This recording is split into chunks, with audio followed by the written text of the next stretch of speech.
Hey there, it's Blamp. Welcome to the final bonus episode of Mythtakes Happen for the whole year. You might be confused about the labyrinth-like narrative of these intros, but I want you to know I rose from the dead, just like Jesus Christ, from the mythology of your own world. Enjoy the show. No, a little too controversial there, Blamp. Welcome to the final bonus episode of Mythtakes Happen. This one is a Monstrous Mythtakes. I hope you enjoy it. I will now roll the rock back and seal Blamp inside of his cave forever.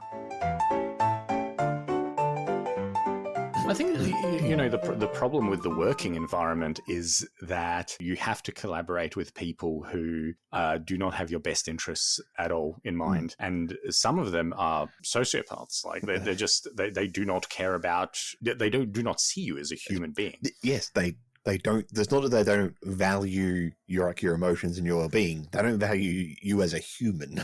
Hey, I don't have a really good way to segue into this, but you know RC from Transformers? RC? Yes. Mm-hmm. Yes. I have here the Cyber Succubus RC model, which is a sexy RC that I found on AliExpress for a mere $25. Now, this is a model kit where, much like a Gundam, you get to construct your own RC, but get this, she's sexy in this one. You look at this butt. I know that people listening to it, I'm going to leave this part in, but she has a really voluptuous butt, and it's really amazing. And I think Transformers, Aaron, I think Transformers should be sexier. It's not a Transformer unless that, because he's just showing us the back of the box, and there is no transformed form. There is no pink car. Listen. You're transforming her from these sprues into this fucking smoke show. No, buddy. That is just a robot. It might be a cool, sexy robot as far as you're concerned. I definitely agree it's a sexy robot, please. I think it's a cool robot, and I definitely think it's meant to be sexy. Absolutely. This is actually, I believe, a fourth party copy of most of the sprues from the the Flame Toys RC, which is another sexy RC. Does that one transform? That one also doesn't transform, but that's not a transformer. You know what it's meant to be. You know the sexy shape of it. But yeah, so this is going to be, from what I've heard, a very frustrating assembly experience, and I'm going to talk about it. But welcome, dear listeners, to Monstrous Mythtakes, the Sexy Transformers podcast. Not Transformer. The sexy robot podcast, where we talk about our favorite sexy robots. This is actually going to be our last bonus episode for Mythtakes Happen, our mainline podcast that you should be listening to. And if you're not listening to, what are you doing? Why are you listening to a bonus episode? This won't make any sense. No, or perhaps it will. I don't know. Let's see how it goes. In Monstrous Mythtakes, we do something. Aaron, do you want to tell them what we do? No, it definitely involves sexy robots. No, what we do is each of us comes up with the name. Comes up with the name of a monster, and we give that name to the other person, who will then invent a monster that matches a name, a description, their habitats and behaviors, what it might be like to fight it, what you might get from slaying it or defeating it, coins, and putting it within the cultural / environmental context of the world of Heliacon. It's fun to say Heliacon. I will miss Heliacon because this is the December bonus episode. Heliacon is a lot like Iacon, which is the capital city of the Transformers. I didn't know that. You didn't know that? I've read so many Transformers comics, and I do not know that. Is that on Cybertron? Yes. The capital city of Cybertron is Iacon. Is that Iacon why? City. Is that why we did that? No. Is Heliacon going to turn into a sexy robot? Yes, that's what the brass builders were all about. Is they were going to make Heliacon City turn into. Hold on, Aaron. The brass builders. Yes. No, okay. This is we are not gooning on this show. We are talking about monsters. And who starts our monster? I think it's you, actually. I think it's me. It might as well be me. Might as well be you. All right. So you inspired me because we talked about a little bit Ooh. of stuff for you, but your little segment at the end. And since I didn't have anything for it, I wanted to have some things for it. So I went looking through my notes and I found a half began project. So I finished it. Ooh. So Okay. I have options for you. Rather than rolling a dice to see what kind of creature we've got and so forth, I want That's so great because I actually I have not been able to find any of my dice. They're still in boxes. Oh wow, it's so sad. It is. Yeah. Good because we don't need them today. Fantastic. I would like you to pick one of the provinces, lands, countries that's not Heliacon, and I will then give you the monster to match that location. Oh my God. I really hope I've got them all. I went through the document a couple of times. Okay. Do you have anything from the republics of Renk-Kolko? Which one? Renk or Kolko? Really? Mm-hmm. Okay. Damn. Yeah, I guess Renk. Renk? All right. Yeah. Chris, today I would like you to tell us about the Renkian Hellgoat. The Renkian Hellgoat. Mm-hmm. Okay, and in the studio chat here, you've just written Renkian Hellgoat. That's great. That's about what I expected. It wasn't one of the complicated ones, I'll be honest with you. Okay, so right off the bat, I want to make it clear that the Renkian Hellgoat is not an eagle. Yes, good place to start. It's a good place to start. A lot of our creatures are eagles. Mm-hmm. A genuinely surprising number. A genuinely surprising number. And there was one eagle on that list of creatures. There was? Oh, yes. That's so good.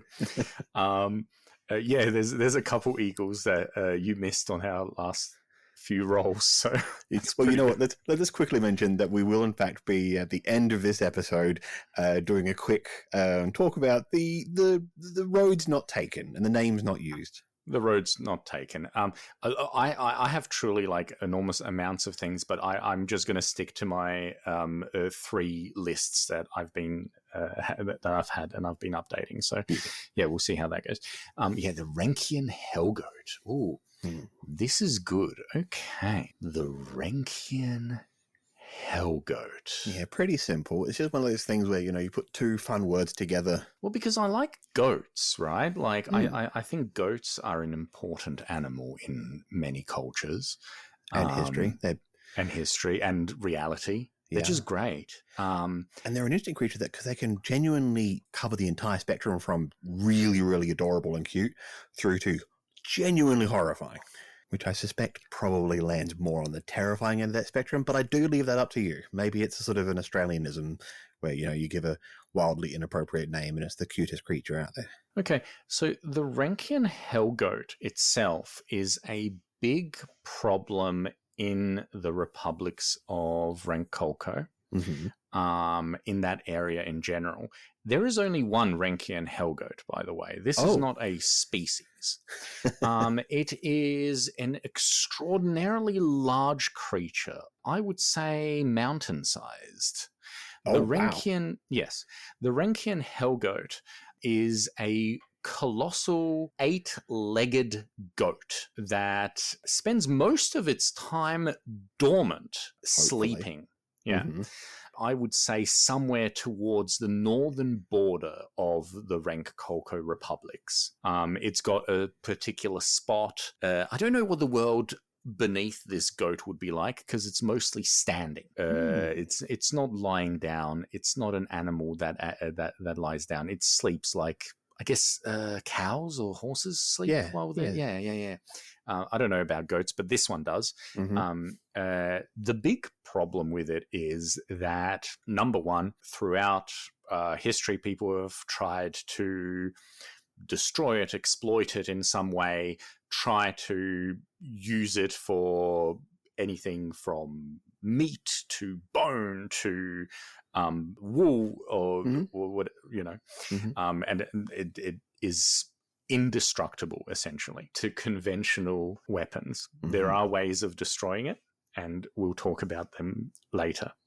This is quite obviously not a natural creature. It is something born from a long, long time ago. I would say before the Concordate even. It's just been around. The big problem with the Renkian Hellgoat is that every 17 years, its belly bursts and from it spill smaller versions of it. And those are just called the minor Hellgoats. And as they spill from its belly, from this mountain-sized goat, obviously they fall to the ground.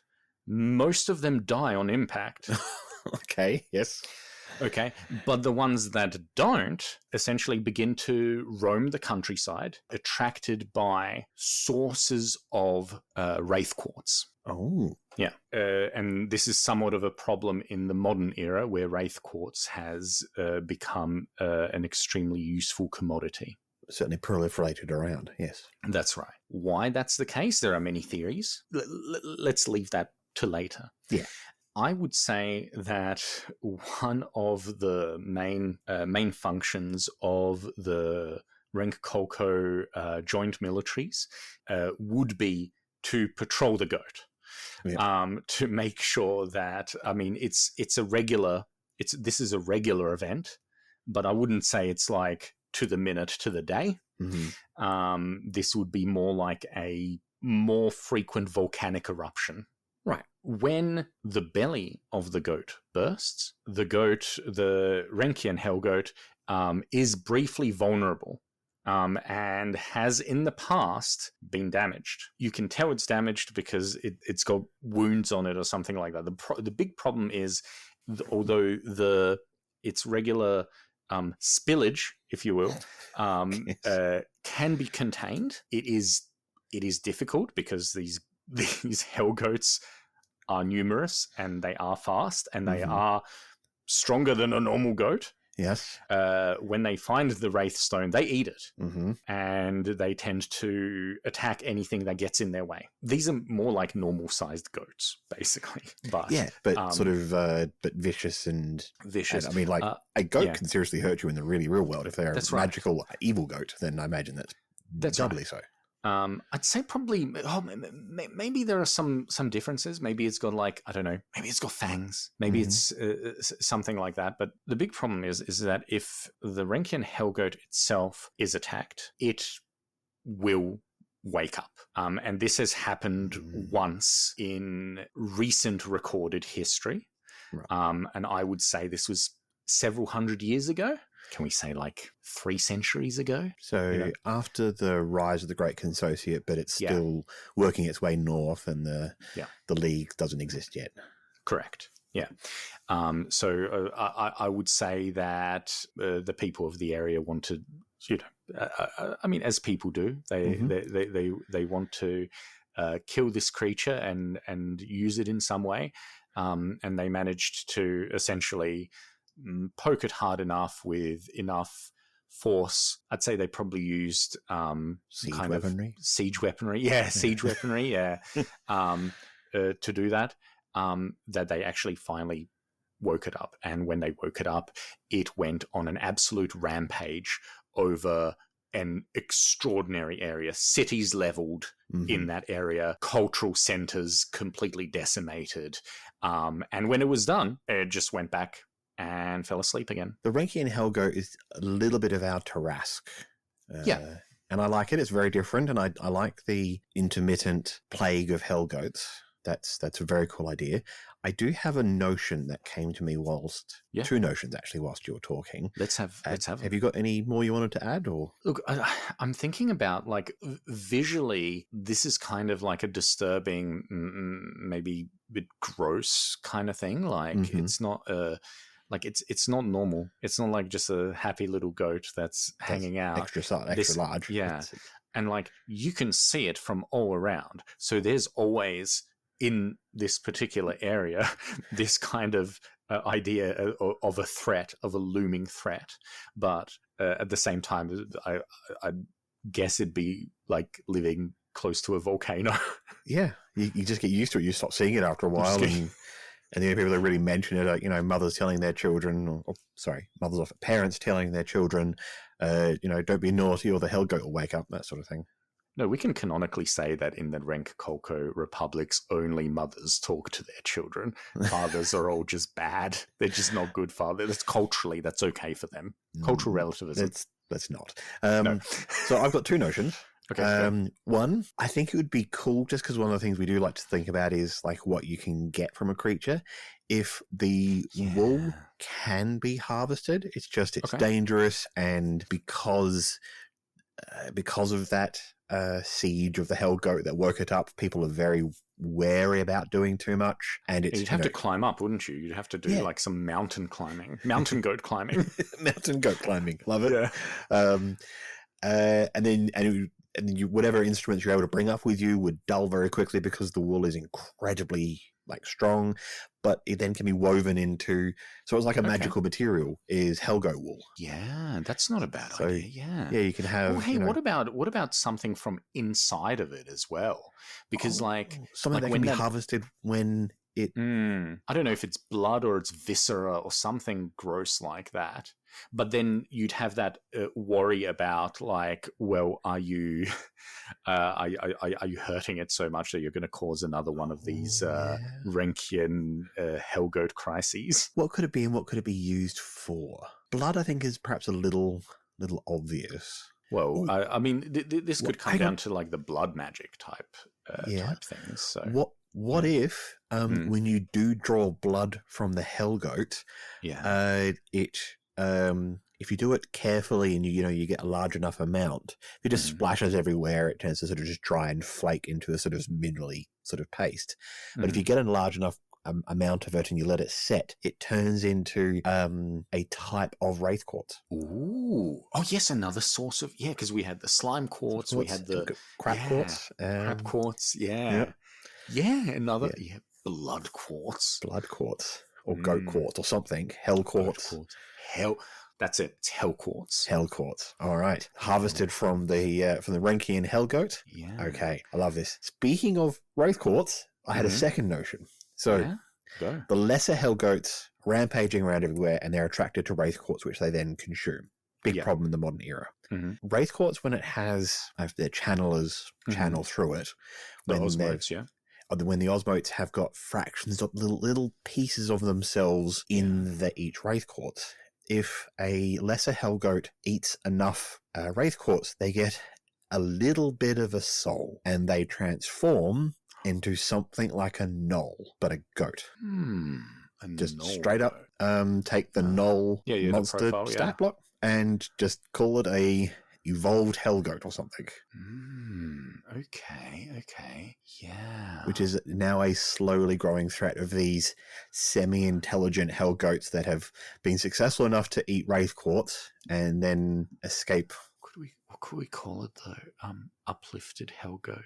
Simian Hellgoat. I like this a lot, actually. Yeah, this is really good. Yeah, that's really good because then that introduces further problems, which is great. I like this. These things could be like they wouldn't breed true. I don't think. No. Because these things are too unnatural. But they could there could be enough of them like in the woods beneath the earth, and and even if only 50 of the thousands that are born every 17 years survive, they tend to sort of band together in these small little groups of a dozen or so. Here's the thing. This is why you have to hunt these things down as well. Exactly. Because they want to return to the Hellgoat. Oh. Now that they've gotten a little bit of a soul and a little bit more intelligence, right? They want to go back. They feel empty. Yeah. Right? Like there's something about it. And this is a problem because if they go back, they're going to try and burst that belly open forcefully and cause another one of these events. These waves. And I mean, what if they succeed? What if these creatures, whatever you end up calling them, crawl back inside the Hellgoat and it starts to get more and more of an intelligent soul? Like nothing good can come from that. Nothing good has ever come from intelligence. It was a mistake ever leaving the oceans. If we could go, we need to go back. People say go back to monkey, but I say go back to fish. I mean, wouldn't we all be happier basically just like, I don't know what it is a fish do. I guess lick lick sand? Who knows? I think mostly. I'm not a marine biologist, Aaron. I noticed. All right. I think they're pretty good. We've got a location. We've got a massive cultural impact. We've got 3 different types of enemies out of that one. And it's quite far away from Helicon, so it's not immediately going to make a big. Except that Helicon might be the biggest concentration of Wraith Quartz in Delmarin. So it could. It could. Yeah. It could. It could come. Yeah, definitely. It could come to. Yeah. Or you might end up with evolved lesser Hellgoats hanging around the. Actually, let's call them evolved Hellgoats. I like that term. It feels like a Dragon Ball term. Evolved Hellgoat, level 3, God. If anybody has got a better idea, then evolved Hellgoat. Yeah. Hit us up. That's good. I think we did a good job. I think we did. Look at that. Yeah. What have you got for me then, Chris? Oh my God. Okay, you are going to need some dice, please. Oh, okay. Right, because jolly good. I want you to remember. So there are keyboard clicks in this one. No, first you're going to roll a D3. Okay. We are choosing big rattle incoming. D6, yes. D3, first. Which is a D6, yes. Which is a D. Yeah, we know that. Rolling my D3. My 3-sided dice is now rolling. Here, let's have the. Great sound. I have rolled a 4 somehow on my 3-sided dice, which is a 2. That is a 2. You have chosen once again the vermin of the skies. Oh, that was my next roll. Now roll a D6. Oh, well, I'll just go find my 6-sided dice. 1 second. Oh, here we go. Look, I got one. That's so fun. That's so funny. That's a fun little gag for our listeners. I rolled a big 1. A 1.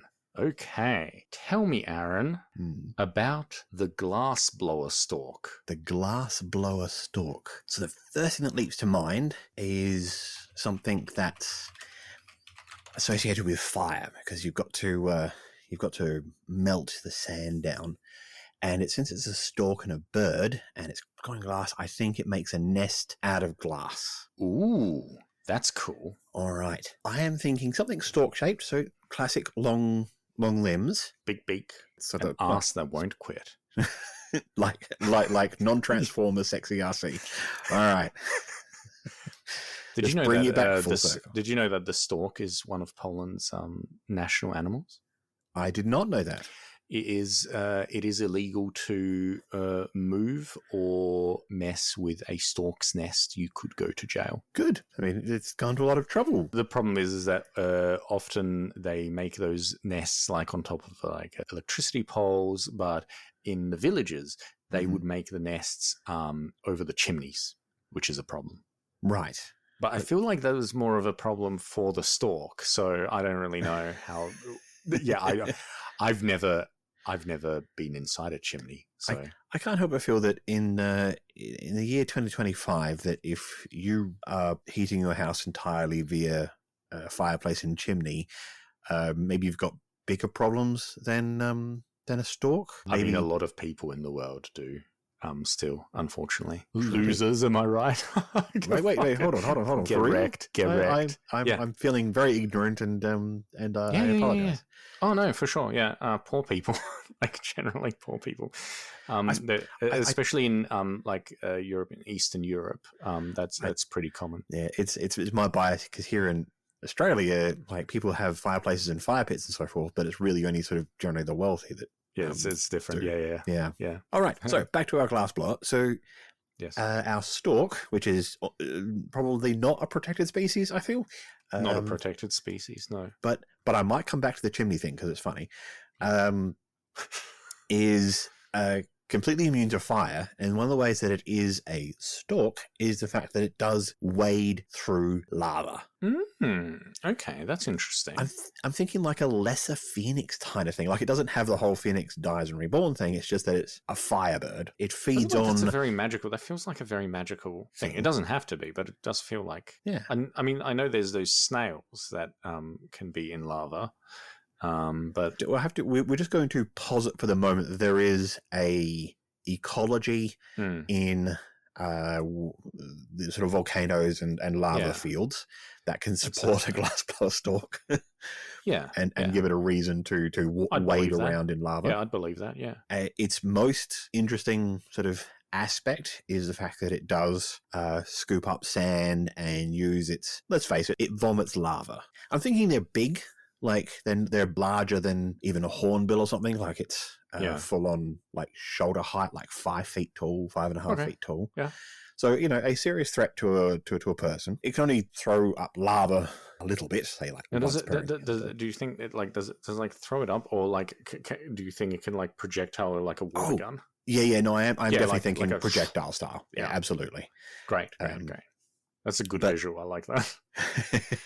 and it does use this for self-defense, but it also uses it to, in combination with sand, to construct its elaborate and gorgeous nests. Now these nests are large. Like these creatures are 5.5 feet tall, so they are elaborate, strange, and twisted concoctions. How tall are they? Sorry, 5 to 5.5 feet. So like what's that? Like 2 meters? Not quite 2. 1.5 meters. Yeah, women won't look at them because they're under 6 feet tall. As what the manosphere has taught me is that if you are under 6 feet tall, a woman will. I'd stick to listening to the Hellgoat. It's way more sensible. The Hellgoatosphere? The Hellgoatosphere, yes. Yeah. These giant nests are I think they're really not delightful. They're sort of like natural art pieces, and rich collectors like to have them. So the wealthy like to have in their entry foyer. You'll walk in and there'll be this elaborate and unique thing. And one of the things that makes them so hard to get is it's glass. So you've got to go find the nest of a fireproof, fire-breathing, definitely highly aggressive creature in the middle of a lava field. Already you're in unsafe territory. And then once you've defeated this dangerous creature in this incredibly dangerous environment, you've then got to transport a small cart's worth of elaborate glass back down a mountain, specifically a volcanic mountain. But I think I want them to be a threat outside of that. The thing about mountains, volcanoes in particular, is they are irregular, and that when they are more quiescent and there's less lava, there are a growing number of glassblower storks. Well, there's less space to nest and to have a territory and food to eat, so they migrate. Now, they don't migrate in big flocks. They're I'm thinking like, largely individualistic, mate for life, like swans sort of things. So you might get one or two fly off in their own direction, and they are seeking a source of heat to build their nest around, to hunt in and so forth. And they do get attracted to furnaces, and even in some cases, they're particularly young, fireplaces. And it is a homeowner's greatest fear to hear a crashing noise and discover that there is an enormous fire-breathing stork ripping apart your chimney because it's trying to get to your fireplace so it can start building its nest. Yeah. Especially, I would say, in cold seasons, this could be a problem, right? Because they would specifically seek out these things, right? Yeah. Hey, in our last monumental Mythtakes, we were talking about the cobblestone tower of merit? Yes, that's the one. Is that right? That used to be a drop furnace.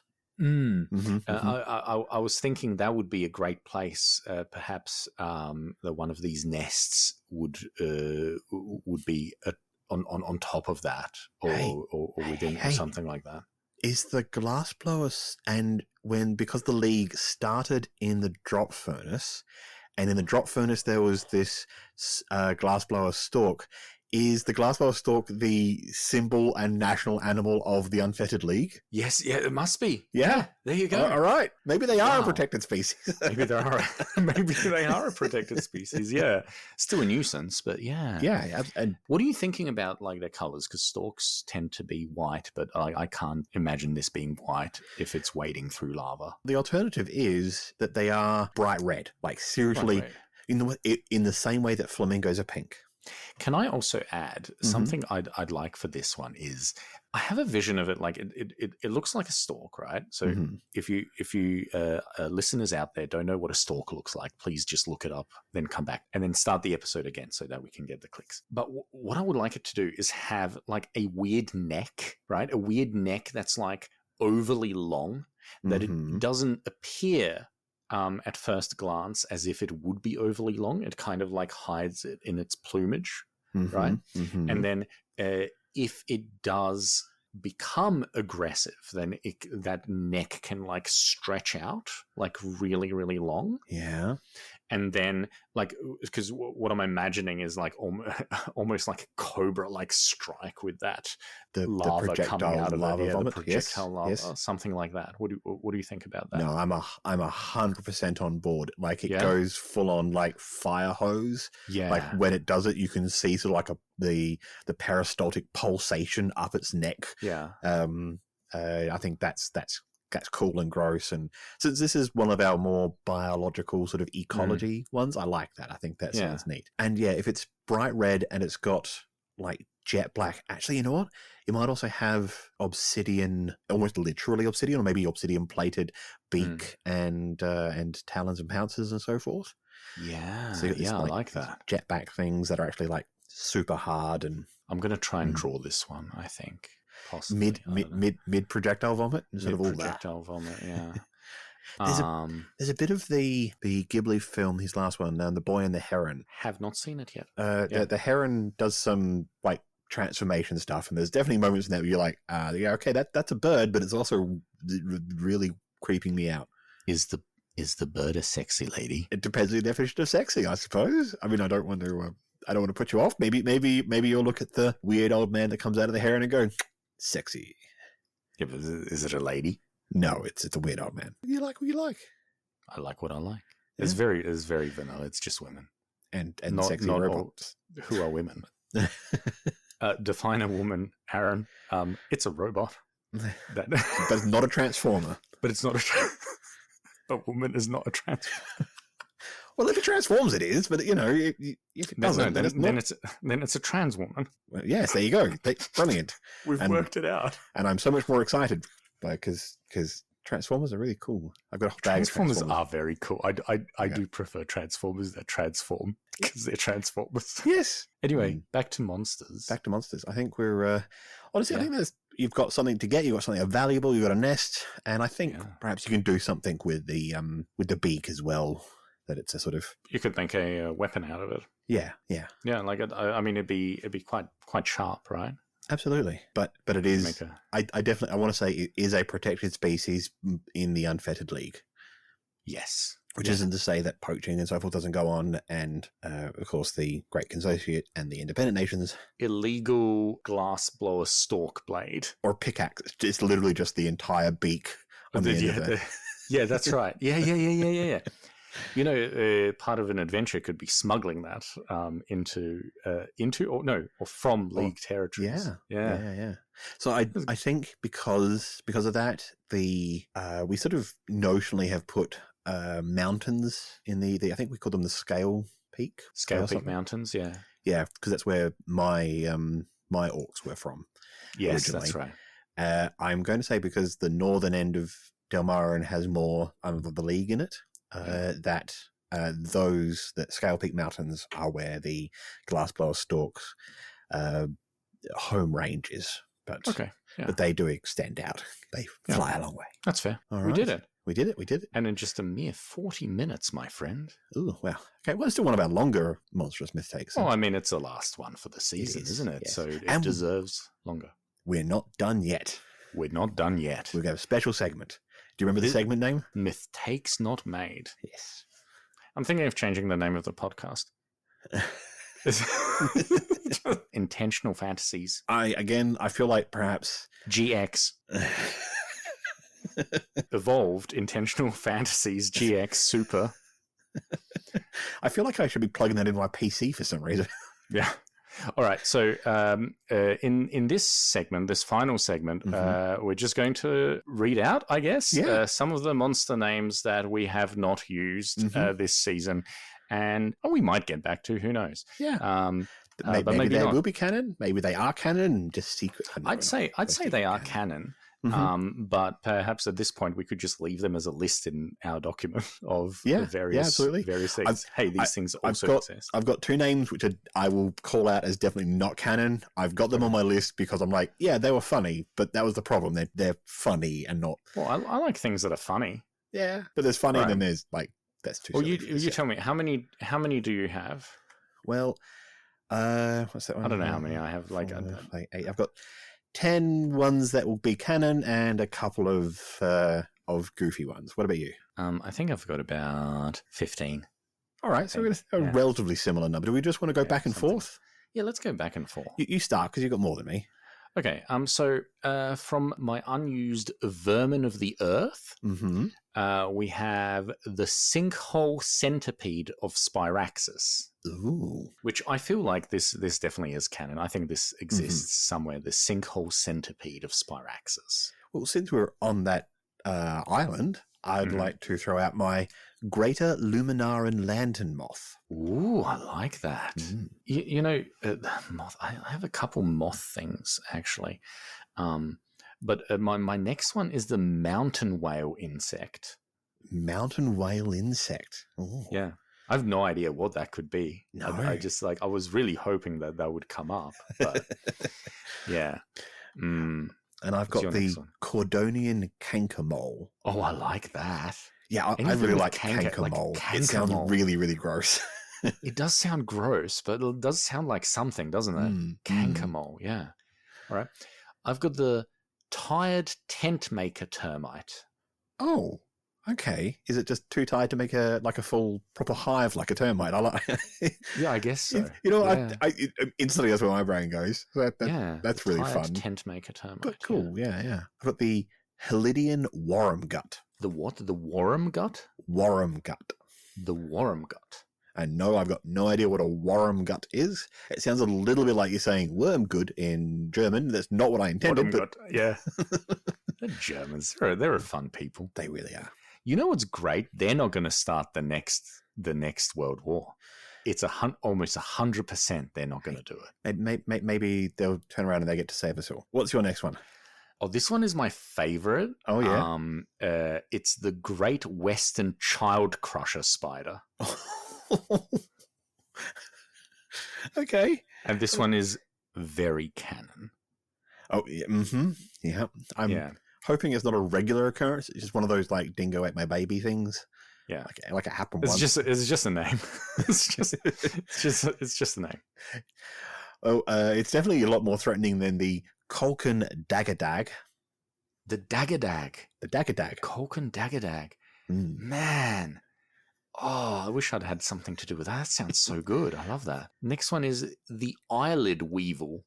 Oh man, you're getting really. You've had a couple now that I'm like, yeah, they sound very like they are Australian creatures that you go into the ER with some really weird symptoms, and they go, oh yeah, you've got the eye weevil. It's only because we're still on vermin of the earth. Yeah, yeah. There's a lot of these vermin of the earth. Well, that's significantly less disturbing sounding. Is the barren beast of Lid? Oh, Lid, yeah, yes. The kingdom of Lid. Yes. Yeah, the Barren Beast? The Barren Beast. All one word. Like Barren as in BARREN? No, as in the BARON. Oh, yes. The Barren Beast. Oh, I like that even more, actually. Like, is it a singular creature like the Hellgoat? Or is it like the lion? Is it supposed to be like the Baron of Beasts? I don't know. This is good. That's a good one. Yeah. We got to do something with that one. Okay, the next one is the last one of the vermin of the earth. Oh, good, because I'm starting to feel a little like I'm checking my feet. Just okay, the tooth collector cockroach. Yep, cool. That definitely's got myths around it, and none of them are nice. None of them are good. But don't worry, because next we have vermin of the skies, and they are different. They're not as bad.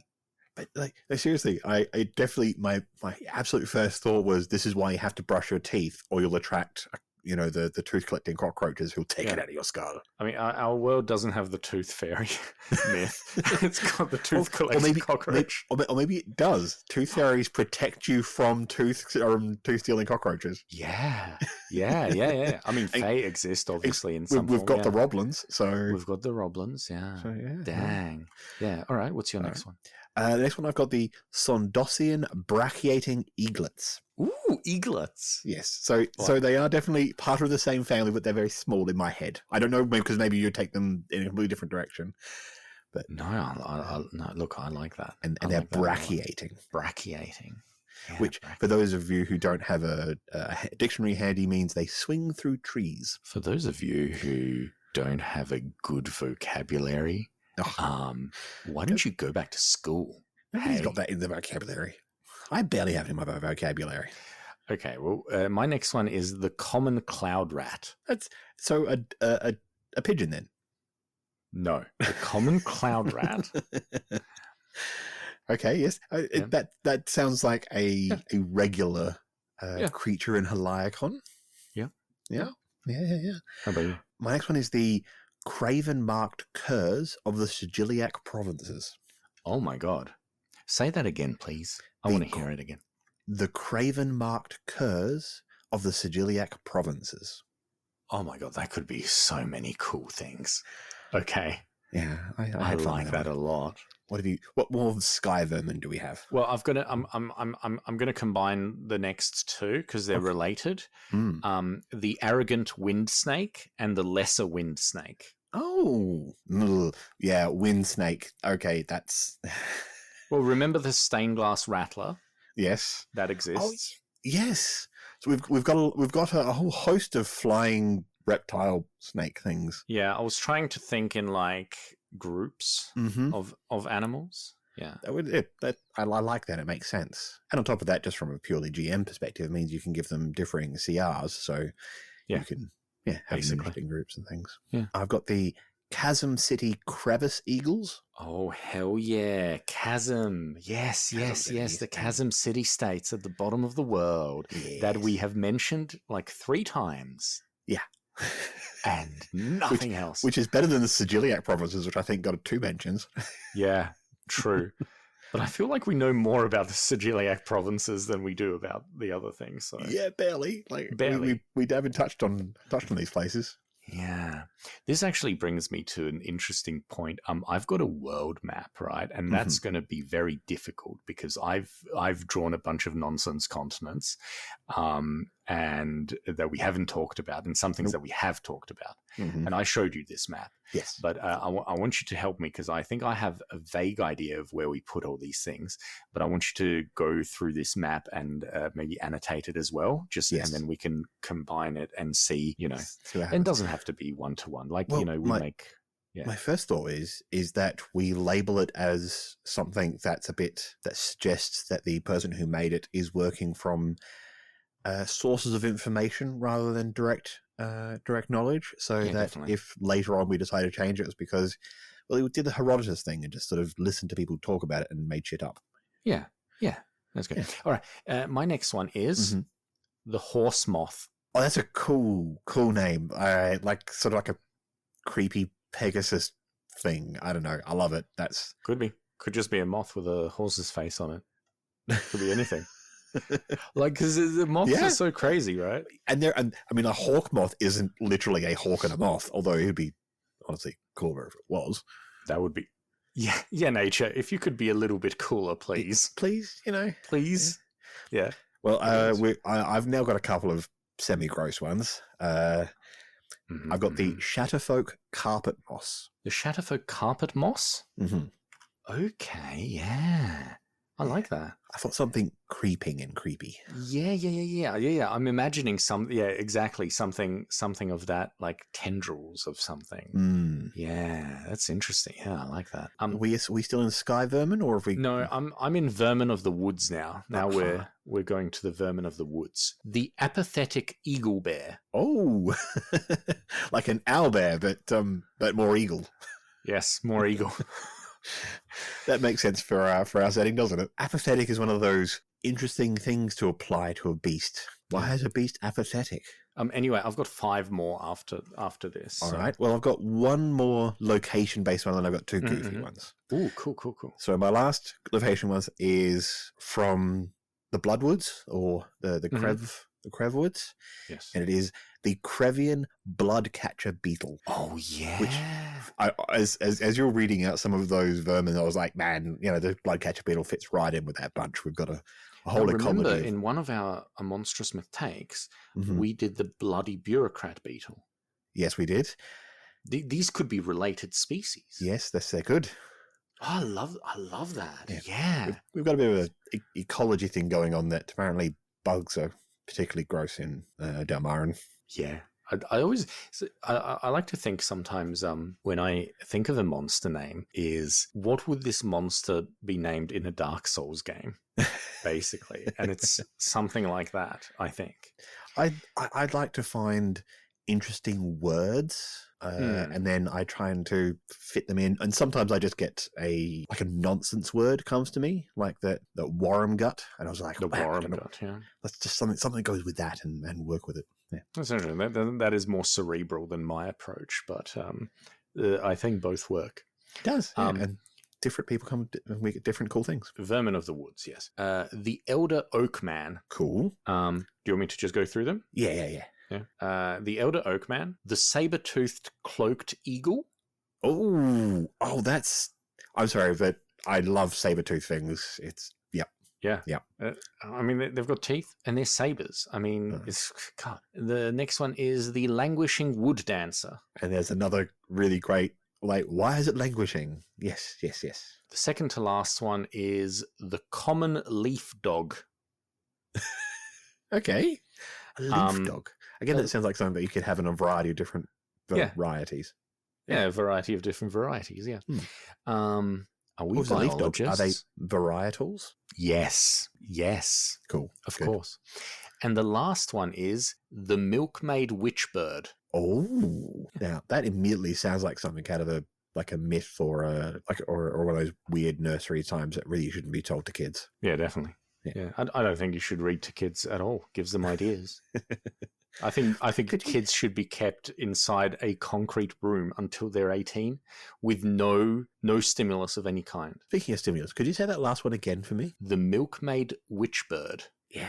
I'm pretty proud of that. Tell me about your silly ones. That was okay. Well, these ones are a lot less cool. I mean, they might be cool. Well, I don't think the Sonorous Waffler is particularly cool. No, that is cool. No, that is cool. That's the Sonorous Waffler? That's basically you. That is a vile accurately thing you just said now. You're right, I waffle, and I could be more sonorous. I'd like to be more sonorous if I could, but you could be more sonorous. I could, yes. No, that's a good sounding thing. Yeah, that sounds like a monster. All right. So maybe sonorous waffler is canon. I'm going to put a hard pass on canon for the last one though. Okay. Because I think I was very tired when I came up with the ill-aspected badgerigar. It's like a badger. And a budget. Jesus Christ! Yeah. So imagine if an owlbear is really shit. Oh my god! Yes, it is. It's a shitty owlbear. It's a badgerigar. Yeah. Honestly, you know me. I think there are very few things that I would pass on. I wouldn't pass on this. I'd put this in. The only thing I would say no to, Aaron. Hard no to slurs, okay? Because they're not okay. I agree, yes. Cool. All right. Now we're in agreement. Yeah. This is a woke podcast now. I do try to do this podcast awake. I'm sometimes very tired. You know who would hate this podcast? Ben Shapiro. I really hope so. I think he's too autistic to understand our genius. I don't think if he is, I don't think that has the slightest bit of bearing on him being an absolute sonorous waffler. And with that, I think we're going to finish this 1 hour so far episode of definitely mini Votus. Yeah, I am going to try to edit it, but I feel like this one's going to be one of the longer ones.